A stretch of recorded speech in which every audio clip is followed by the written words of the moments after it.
and welcome in. It's Judd's Hockey Show.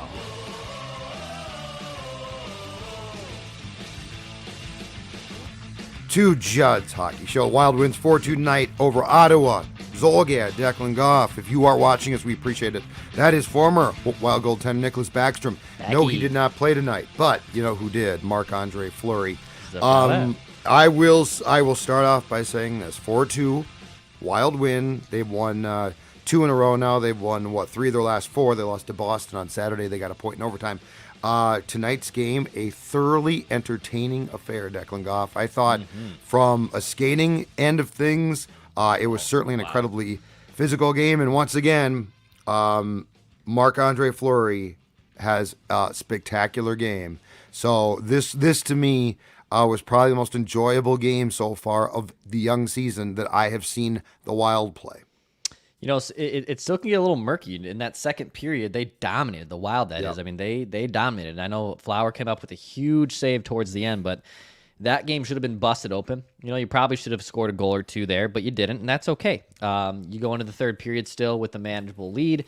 And what I noticed and what I really, really liked was things got a little tight. You know, they allowed the 5-on-3 for basically the full 2 minutes. I didn't like that. I don't know what the hell, and not that I'm trying to be a penalty kill specialist. Judd's honestly the power play specialist, but if I can play penalty kill specialist, I don't really understand why both Spurgeon and Brodin, when there's 3 men on the ice, are below the goal line. Just stay above. There's no point to go below there. Saw your tweet. And there was no point for, then you just leave your goaltender out to dry like that. So my grand point is, you know, that could have been a turning point in this game.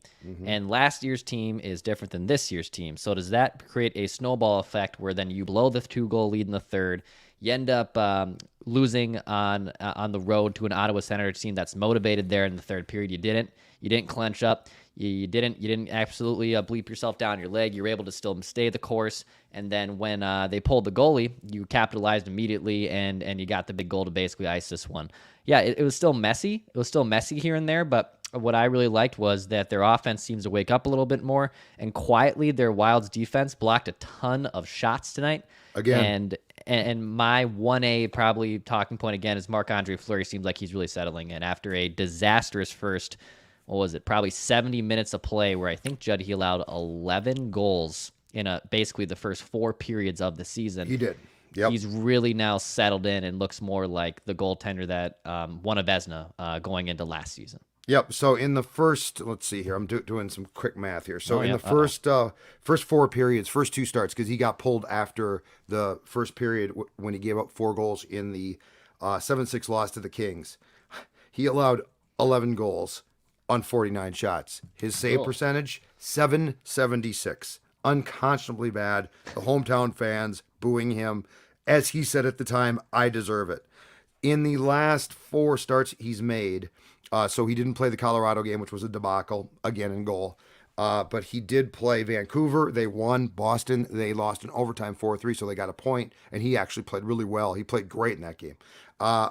Montreal on Monday night, or on Tuesday night, he was great again, and tonight, fantastic. His save percentage in his last 4 starts now .920. Yeah. And so like there's a lot of things that we can get into that have turned around. I mean, there's a lot of facets with the lines being juggled that have really improved. That being said, and I think this is why we both agreed, we weren't trying to say that the first 3 games were all goaltending.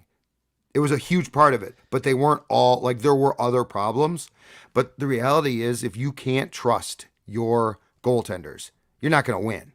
Like when you take the ice and say, well, I wonder how much the boys are going to give up tonight. That's a huge problem. And for as well as a lot of things went tonight, the rejuggled lines, in my opinion, continue to play well. I thought that the 4th line with Jost not dressing played great. I loved that line tonight.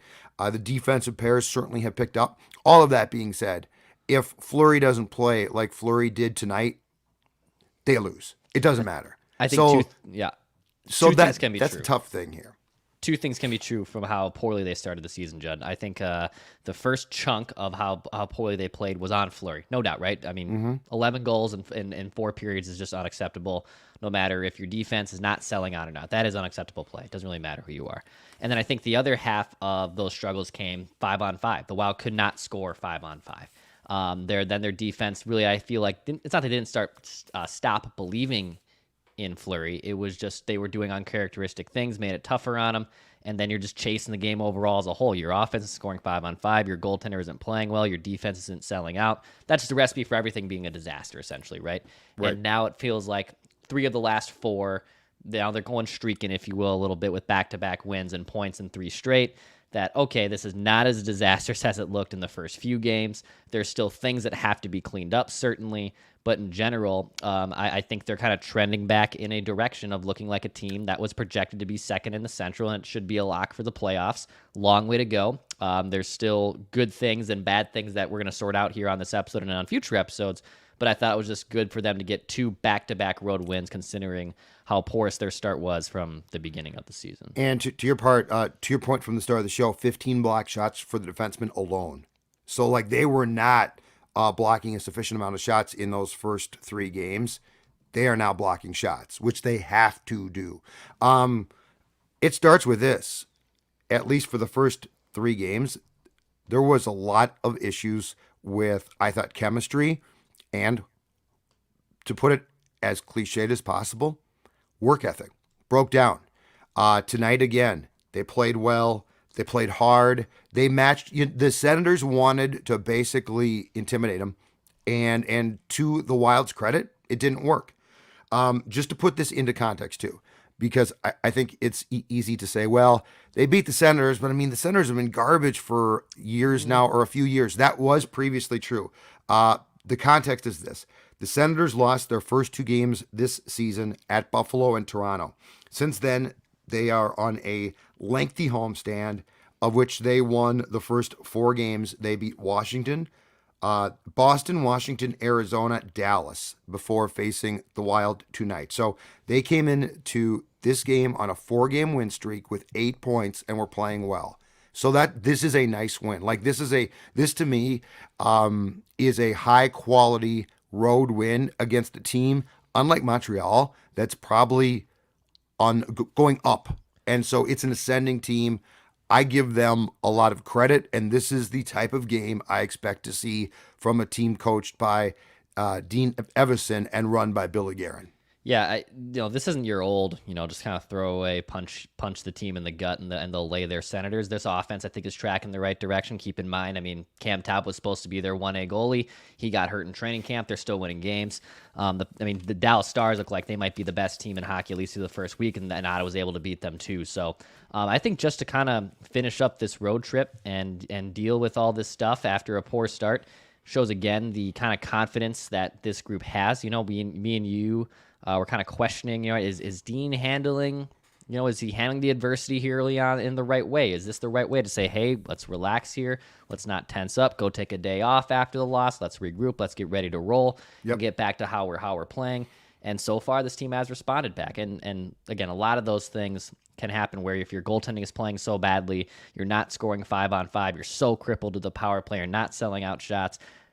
Just from the top of this episode, essentially, if all 3 of those things aren't working for you in pieces of the game, you're just going to have a bad time. And now it seems like this team is really starting to come together a little bit more, cleaning up those acts. Certainly aren't playing perfectly by any stretch of the imagination, but are just playing well enough to win. And you're seeing that in the last 3 games at least. So I questioned this guy a little bit after the last game, but I would like to give a shout out to one guy in particular tonight. Freddie Gaudreau on the first line. And by the way, I'm not expecting this consistently. Like, this is not him consistently. He had an assist. He scored the late empty net goal, which at that point in time, the Senators were up 2 men because they had pulled their goaltender. He had 6 shots on goal, and I thought he was absolutely outstanding. That line tonight, to me, starting with him, was just great. The Kaprizov goal is incredible. Like, it looks simple, but it's not. Like, his stick, he's being taken out physically, and his stick is the only thing that he can position, and he basically does. But I thought Goudreau, for his role tonight, played probably as well as Hartman did in that same role in any game last year. I thought he was, to give him credit, outstanding.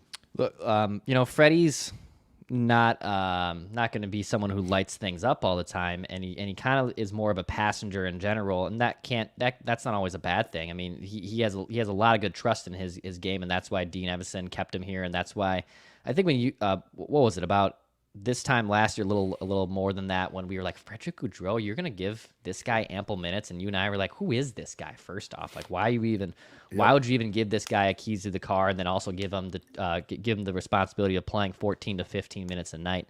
And they've tried everything on that top line. Ryan Hartman, who had a better game tonight, got his first goal, but still is, I think, scuffling. Tyson Jost, who got a run at the first line, who was scratched tonight, by the way.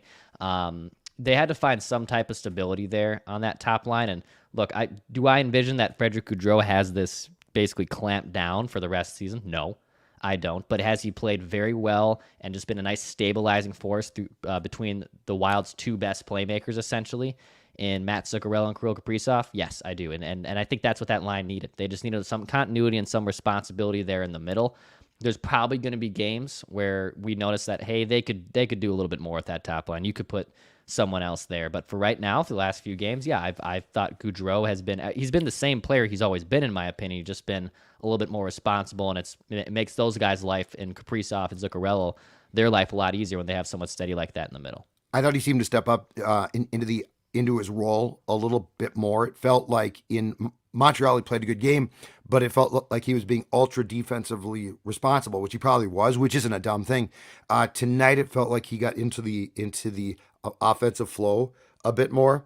But Zuccarello, Kaprizov, and Goudreau tonight, Dex, 17 shots on goal combined. Zuccarello had 7, had a goal. He had a terrible, what are you doing? Turnover that I think Batherson just missed the net on and hit the post on. But he, for the most part, played a very good game. 17 shots, though. Let's talk about the power play for a second. Mm-hmm. So here's what impresses me. And I do think Addison deserves credit. He took a couple of penalties tonight, which I think is not a good thing. But on the power play, this unit now, they overpass a little bit at times, but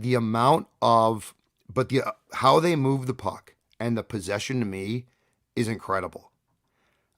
They also generate shots. So there are times where they probably pass too much trying to find open lanes. And my problem with that is at times you're actually trying to find perfect shots that don't necessarily exist. But all of that being said, I think the way that they move the puck and how they possess it and get it back, and it's like attached to their stick at times, is a huge step. And I don't remember in recent years this power play looking close to being this cohesive.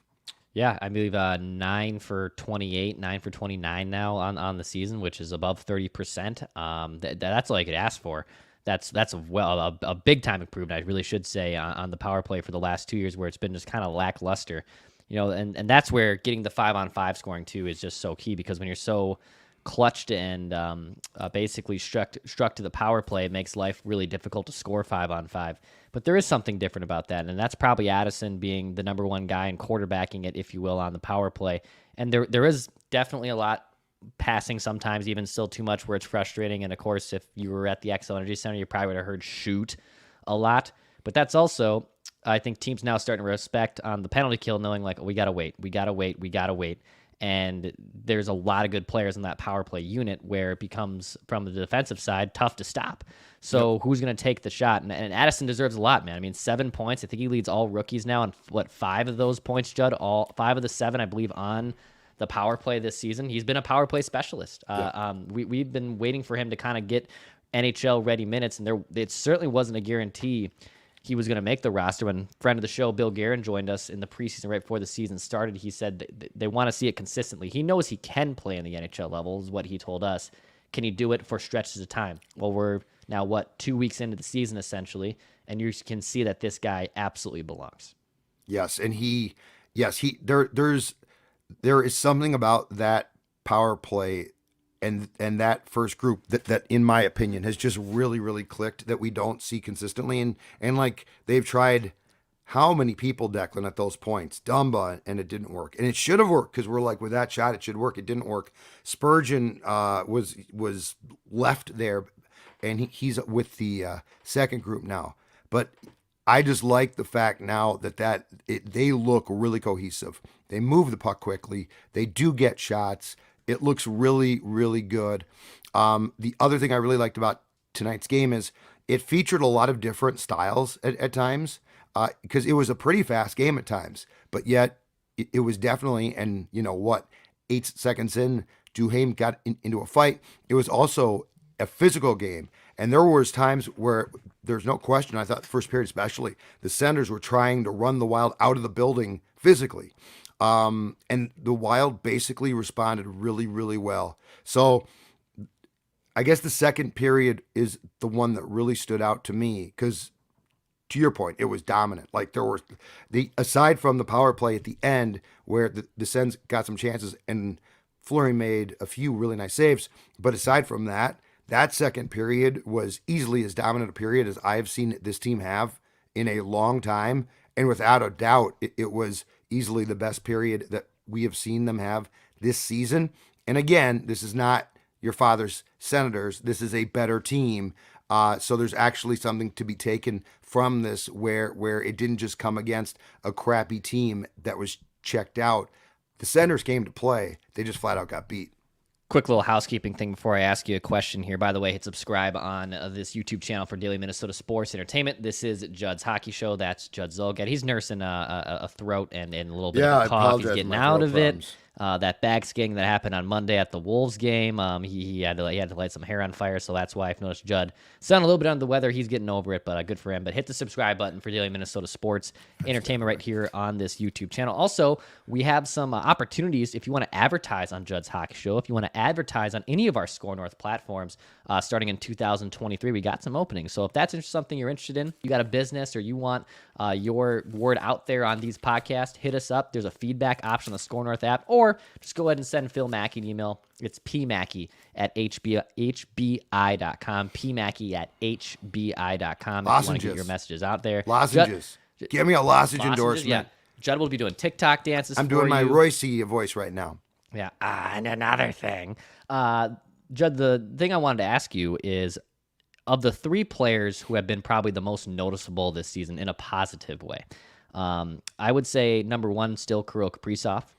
He's just been phenomenal, even though it's been quietly productive, I feel like, but he's still the superstar of this team. There's no doubt about that. Mm-hmm. Matthew Boldy is obviously has blossomed and looks still like he is still one of the better players that's coming up in the NHL. He doesn't need Kevin Fiala.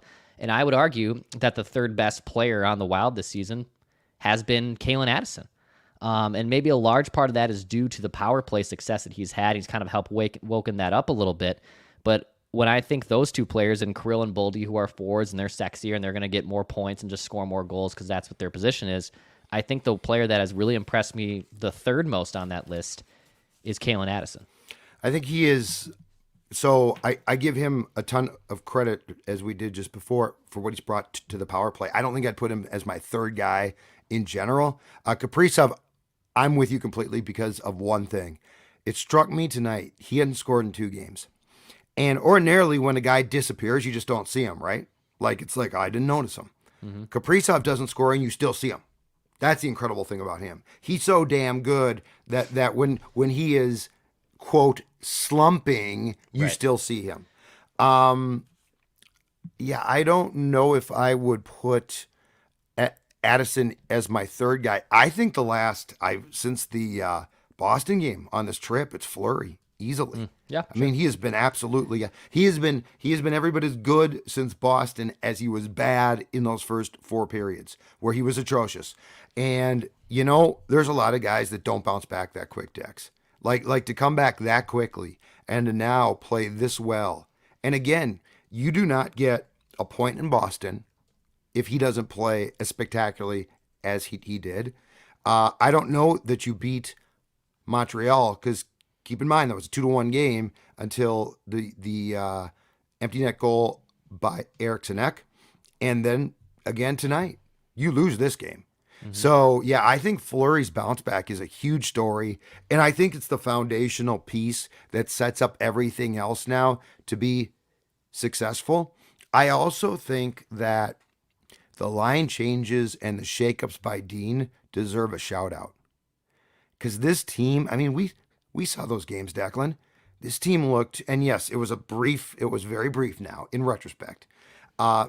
This team began to look really lethargic for a team that was starting the season. And Dean loves his lines. I mean, most guys don't. He does. And for him to shake things up, and I don't know if it came with some prodding from Bill Guerin or if he just did it, but the fact that he kept the leash shorter and the fact that he went away from combinations and basically from thin air has created a few new ones deserves credit for a guy who we did criticize, rightfully so, in the Blues playoff series for not adjusting. Now, I know there's a big difference between game 4 and game 3 of the playoffs. Totally get that. So I'm not saying Dean's perfect and I'm not absolving him, but I am saying I like the fact that for whatever reason, he abandoned what he thought to be his original belief and really shook things up. And these line combinations for the last couple games have looked damn good. Yeah, he deserves a lot of credit there. I don't think, reckless speculation sounder, if you will, I don't believe Guerin has had too much of a footprint in the influence yet. When he did that piece he did a sit down with Michael Russo of The Athletic, I think going in to the Montreal game. It was Montreal, he said, I'm not going to step in yet if I don't have to. But he clearly, I think he was getting close, right? Because it was just scuffling. It was a piss poor start. Guys weren't playing well. Guys weren't selling out. And then he noticed that, when he was, I think, doing that interview with Russo, that guys were on the street getting dinner. And it was Foligno getting dinner with, Tyson Jost and Sam Steele. It was these veteran guys getting dinners and doing things with the younger players. So Dean deserves a lot of credit for shaking that stuff up. And even if a guy like Tyson Jost, who I had high optimism for going into the year, gets scratched in this situation, and then someone like Mason Shaw steps in, who I thought played admirably tonight. I thought he was fine. Fourth line was very had a solid game. It was just a really good depth game, all 4 lines. And I think that's what's so, to your point about Kirill having, quote unquote off nights where he has a multi-goal or a multi-point game tonight. And there was facets of the game when I was even just watching it in the second that I was like, I don't really notice Kirill tonight. And not in a negative way. It was just, man, I really don't notice him. But then all of a sudden you look at the stat sheet and he's got a goal and assist and he has another multi-point game. And that's how good he is. I mean, that's just a testament to how good he is. That goal he scored was incredible. Yes. Like, to be that strong, he established his stick is the only thing. And he still scored the damn goal. I mean, the defenseman was all over his body. And I'm seeing people in the YouTube comment section saying, put some respect on Zuccarello's name. I think he's got like 11 points. Yeah, and Matt's been awesome, man. He has been awesome. He's a veteran that has very good chemistry there. Those with two Kirill wings are and damn good. Yeah, honestly, if you put, and that's where Judd threw out throwing Rossi's name on there after the last Judd's Hawk show earlier this week. If you put a legitimate top line center on there, you're talking about that line being one of the most feared lines in hockey. And I know last year Matt Hartman had the big year, but it didn't have that same, when you look at the Avs top line, you're like, oh God, like how the hell are we going to stop this? How are we going to stop the Oilers top line? How are we going to stop the Rangers top line? If you put a legitimate center, and again, no disrespect to Frederick Gaudreau, no disrespect to Hartman's game last year, it's not even close to on the same level as one of those lines. If they get a legit center there, man, look out. And Goudreau, shout out to him, played well. You're exactly right. You are exactly right. If you had a guy who could be responsible defensively but was tracked to being a star, I mean, Goudreau and Hartman are really hardworking, nice players. They ain't ever going to be stars. If Rossi is a star, yes, that could be an extremely potent line. Now, I do like the fact that Rossi is now, it seems like, getting a fair amount of playing time, and I think he's playing pretty well. He's not perfect, but you know what? He has to learn. But the most important thing, to go back to our initial conversations about this, is he has to play. And now he's playing. On Hartman, just keep in mind too, and this isn't being talked about much, but he's been moved to wing. Mm-hmm. So it's not like he got bumped down to third line center. He's now a wing, which I have no problem with. He comes dirt cheap. He's not paid a lot. He had an incredible year, but he and on the Eck line. I think he's pretty damn good there. But the fact is, he is a winger now. Yep. And he could take faceoffs, and he certainly could at some point go back to being a center. But yeah, I mean, you are right. And Goudreau cannot be expected to have the type of game that he had tonight consistently. Ain't gonna happen. Ain't gonna happen. Which is why I still think it would be fun to toy with the idea at times of Rossi when you need offensive production playing there. But these last few games, and especially tonight, are a huge improvement. The third period got a little bit dicey, but it's a road game. I would say this. I would like to see some of what I consider to be dumb penalties in the third cleaned up, but it's also a little bit difficult. Like Dumba was jostling out front with Tkachuk, and his stick came up, and yes, it slid off and hit Tkachuk in the face. That's not a great penalty, but it's a battle out there. Addison's second penalty was an interference call where he was at the point, and he got in the guy's way, but that they're going to call that, and I'm not sure it's completely avoidable consistently. So I just thought that this was a very sound performance for the type of things, especially on the road, that you want to see. And my final thought is this. When Matthew Dumba throws a clean hit, and look, he can rattle people's cages. I believe tonight it was Tim Stützle, who is a nice young player, and Tkachuk challenges him to a fight. I know you don't want to do this. Skate away, buddy. Skate away. The last guy I want to see fighting is that guy. Mm-hmm. It's not worth it. If somebody else wants to fight Tkachuk, that's fine. I don't care. And if this was 1996, you got to fight him. No question about it. And if you cheap shot at Stützle, I'd be like, okay, probably have to pay a price for that. That was a fine hit. And Matt Dumba is the last guy on the face of the earth with what he's been through and where he's sort of teetering at that I want to see having to get in fights, especially with anyone named Tkachuk. Absolutely. Urban Champ here, 89 on our YouTube channel says, what would it take to get Bo Horvat? Oh man, I love this. Reckless speculation sounder, clickbait officer. Look up the salary first. Oh, no problem. Because right that now, might be this might unlike the Vikings, restructuring in this league is not what you do. You have to trade. He is under the last year of his contract at $5.5 million. He's a UFA this summer, so he'll be a rental. He'll be called upon. Vancouver's not going to be, I don't think, that great this year. He's off to another great start. I think Bruce is going to be fired here at some point soon. Yeah, unfortunately. The Canucks are a complete dumpster fire, and they are horribly run. But he had 31 goals last year. He wins a crap ton of faceoffs. I don't think Guerin's in the market to go after a rental if he can't absolutely lock him up. And look, I would agree with that. And by the way, if you're new to Judd's Hockey Show and you're like, what are we talking about here? The Wild just beat the Senators. How are you talking about the Wild looking at Bo Horvat?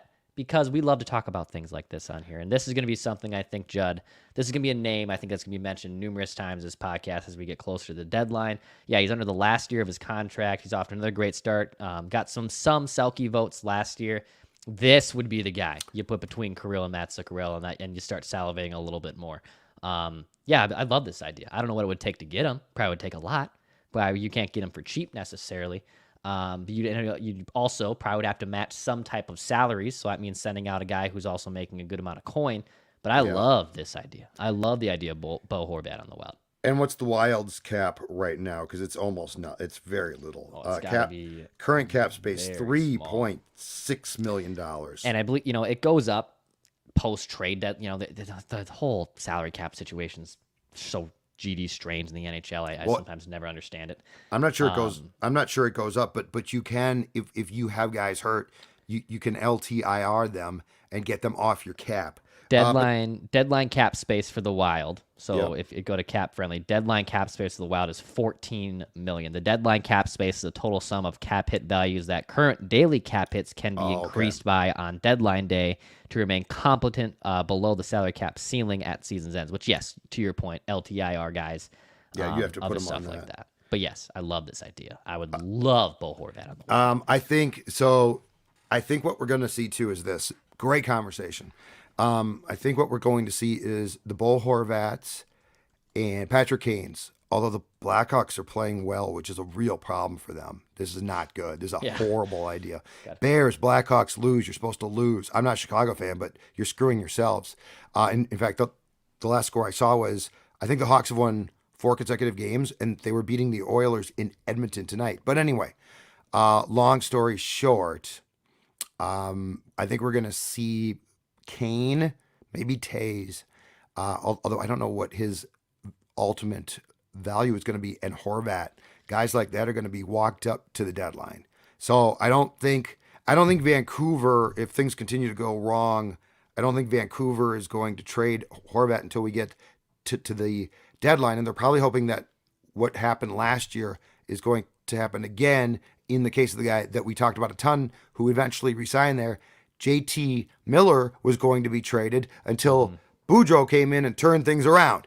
So, yeah, we're talking about months here of this talk. I think you nailed it, though. Last year, I think Billy went all in. Guerin did, because it's like, okay, we had a good team, and we're not in cap hell. You're now in the first of 3 years of cap hell. Unless you could get a guy and keep him, I don't think Billy's going to mortgage key pieces for this season alone. Total guess on my part. But I don't think we're going to see I don't think we're going to see a repeat of what we saw last year from Bill Guerin. By the way, Colin, on our YouTube channel, this is an Irish mule. I'm not a big vodka guy, unlike my guy. It's an Irish mule. You swap out the whiskey instead of the vodka. Oh, okay. Good for you. Yeah. That's awesome. Yep. So, but that's a great. I love that one. That's a great. And yes, there is going to be a ton of trade speculation because this league lends itself to that. I don't think ultimately the Wild is going to be near the player, though, at the deadline that they were a year ago. Yeah, I mean, they made multiple moves, and what's so shocking to me about all those moves was they made 4 moves, and they really didn't give up a ton of capital to get it all. Now, I don't think that, to your point, I don't think that happens again, where you make 4 moves like that, and you're sacrificing and chipping away at some draft capital. But I do, foresee them probably doing something, and Guerin has shown the fortitude to do it. But yes, he's the one. He's probably the one guy, at least early on, that I'm very intrigued by. I don't see him doing rentals this time. No. And Delorier, who I know was a tough guy, but is he in the league? Oh yeah, he's playing well. Flyers signed. He's such a flyer. Him to a multi-year contract. He's playing well for Torts. He's playing well for Torts, and he's loved, and he was a great pickup. But he cost you a 3rd-round pick. Yeah, well, I don't think Bill Guerin is trading any 3rd-round picks for short-term guys. I certainly don't think he's going to trade. I mean, if you made a trade for Horvat, you would have to mortgage some serious draft capital, and it would probably be impossible to sign him back. He'd be a rental. I don't think this team is going down that path. The Middleton trade's a good trade because you could keep him, and he's been, he's a definite contributor. 2 things on this. Number one, if you would have told me name the top 3 teams you think, Declan, that Nick Delorier is playing for, I probably would have said the Flyers. He is such a great flyer. He's been great so far. 2, tons of fights. If he gets someone like Horvat, he isn't making that trade knowing, I might lose him. He's getting him knowing I have a chance to lock him up.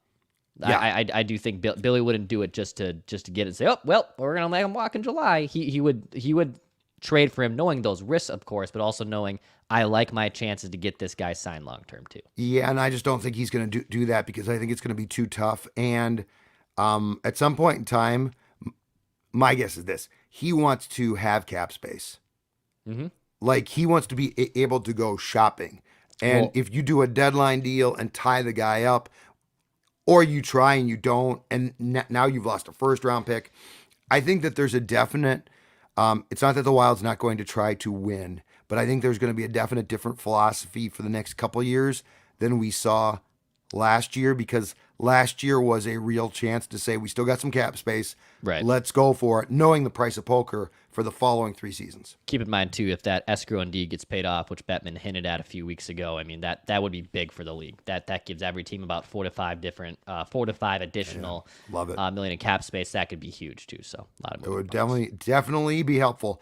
All right, I think we're done. Heck of a game. Right, that was fun. Yeah. Thanks for watching, folks. Hit the subscribe button. Thanks to everybody who watched us on this YouTube channel for daily Minnesota sports entertainment. This is Score North, and this is Judd's Hockey Show on Score North, a Minnesota Wild-based podcast. We are on Apple. We are on Spotify. We are on Score North. We'll be back probably later on in the coming days. Head on over to Purple Daily for daily Minnesota Vikings entertainment as well. We got Vikings Vent Line returning. Feels like ages that the Vikings played a game last. They had a bye week, and I Bye week feels weird. I get so sick by Thursday. I'm done. I'm like, okay, I need a football game. I need a local football game, not the Buccaneers and Ravens right now. I'm gonna go watch that. Okay. Second half right now on my streaming. Okay. You go do that. Which, by the way, quickly, I hate this. You can't flip back and forth with streaming. Okay, old man. You can't flip back and forth with streaming. Okay. All right. Fix that. All right. Pass, shoot, score. Listen, you guys know what this is all about, right?